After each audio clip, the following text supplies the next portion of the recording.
Now, the Brian Beatty Real Estate Show continues on Charleston's Big Talker, 1250 WTMA. Welcome back, folks, to the Brian Beatty Real Estate Show here on the Big Talker, 1250 WTMA and WTMA.com. I always like to take a moment and just say how much I appreciate those of you that listen to this program, rely on the information within it to help shape your understanding of the market and make better decisions when it comes time to buy, sell, or invest in real estate. So, I mean, it's been my pleasure, truly, to be on this program for, almost 10 years, which is crazy to think about, helping you guys just better understand what goes on in the real estate market.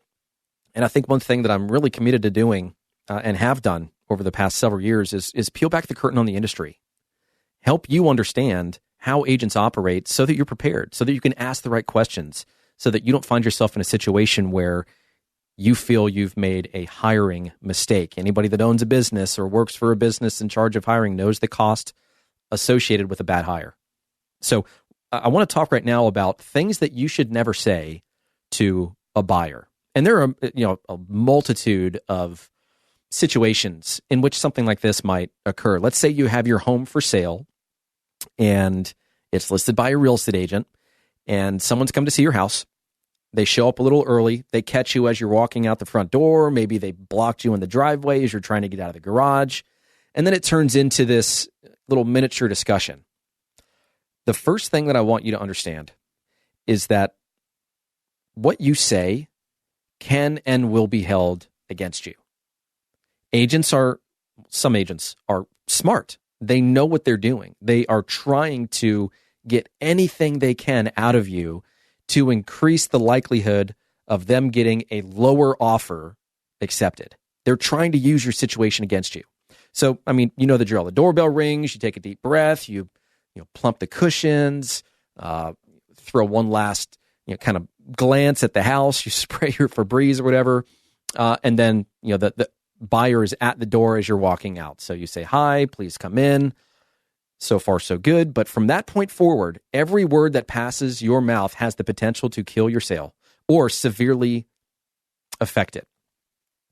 And by the way, this is not just for people that have their homes on the market with real estate agents. This could be you as a for sale by owner. So if you're thinking about selling your home on your own, I'm about to give you some gold. So listen up closely. And if you want some more advice on this, if you're thinking of selling your house, whether it's going up as a for sale by owner or you're ready to hire a real estate agent, feel free to give me a call. I am here to help. My number is 843-800-0065. That's 843-800-0065.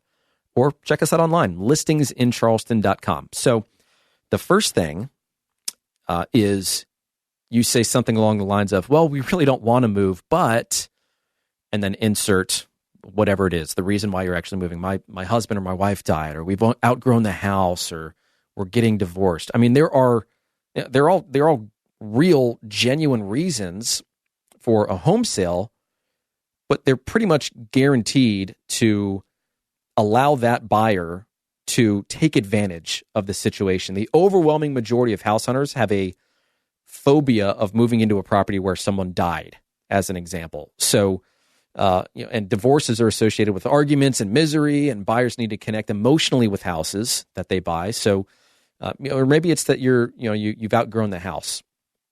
As for the size issue, a buyer might feel that your home is plenty big enough until you point out just how small it is for you.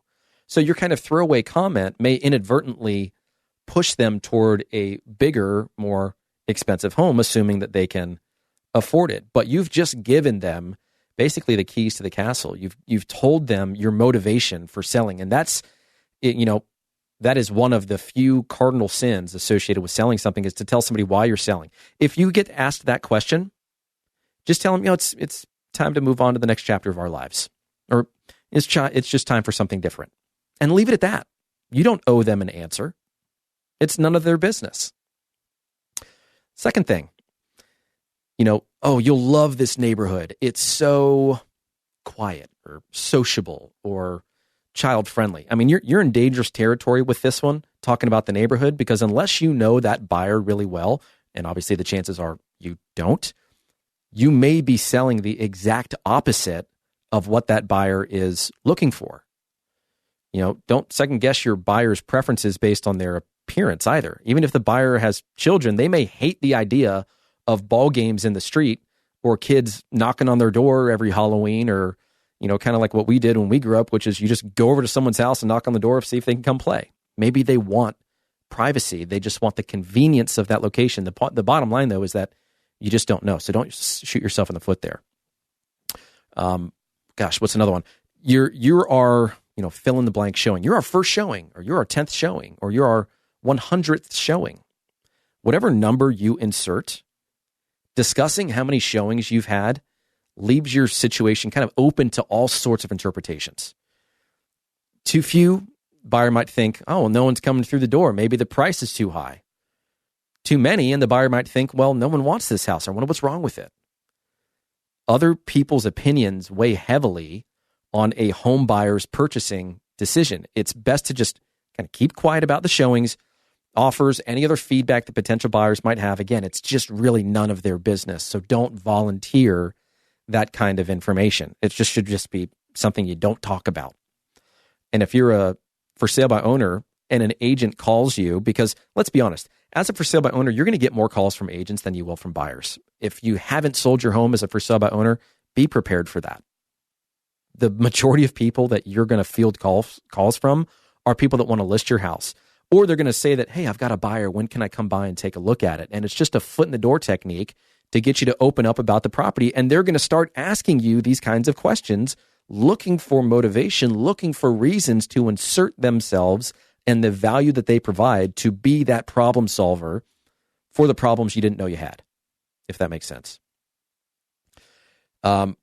Something else that a seller might say is, hey, I've been meaning to get to that project, or I've been meaning to clean that for ages, but, fill in the blank. Nothing turns off a buyer faster than just a filthy house.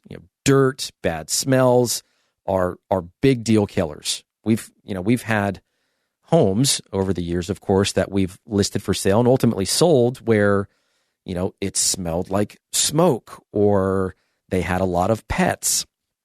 Be cognizant of that when you're selling your property.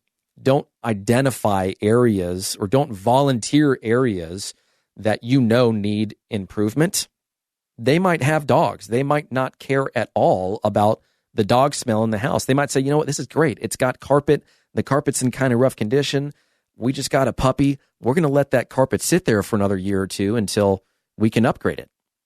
So don't talk yourself out of a term or condition that buyer might actually think works well for them.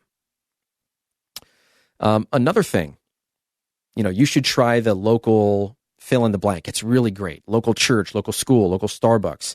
Your buyer might be of a different faith. They might have no faith at all. They might think that, large coffee conglomerates are the root of all evil. Who knows? Just don't assume that potential buyers are going to like the home or the neighborhood for the same reasons that you do. We're through 5 things that you should not do when talking to a buyer. I'm going to give you 5 more when we return. But if these are the kinds of things that you're looking for in terms of experience, knowledge when you're working with a real estate agent, if you as a seller want this list of things to not say and how to kind of react in those situations, I've written it all down for you. Go to listingsincharleston.com, find our contact info, reach out to me that way, give me a call or text me. It's my personal number. It comes straight to me, 843-800-0065. That's 843-800-0065. Or you can always email me, Brian, that's Brian with an I, at brianbeattyteam.com. Stick around. We'll be right back with the last few minutes of the Brian Beatty Real Estate Show on the Big Talker 1250 WTMA and WTMA.com. Visit Brian Beatty's website at listingsincharleston.com. The Brian Beatty Real Estate Show continues next on the Big Talker 1250 WTMA.